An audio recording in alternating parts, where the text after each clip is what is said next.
Кыргыз Улуттук илимдер академиясында өткөн сынакка окумуштуу тарыхчылар Дөөлөтбек Сапаралиевдин, Акылбек Жуманалиевдин жана Темир Асановдун илимий эмгектери келип түшкөн. Курамына окумуштуулар кирген комиссия натыйжада Темир Асановдун кыргыздардын оң канат, сол канат этносаясий түзүлүшү мамлекеттик бирикменин формасы деп аталган изилдөөсүн жеңүүчү деп тапты. Жеңүүчүгө илимий ишин улантууга 100 000 сом сыйлык берди.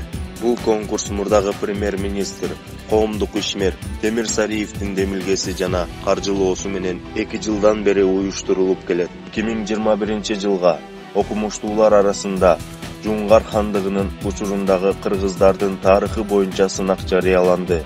Кийинки жылы окумуштуулар менен катар жаш илимпоздорго өзгөчө сынак өтмөкчү. Илимий иш эң мыкты деп табылган жаш илимпозго 50 000 сом сыйлык берилет.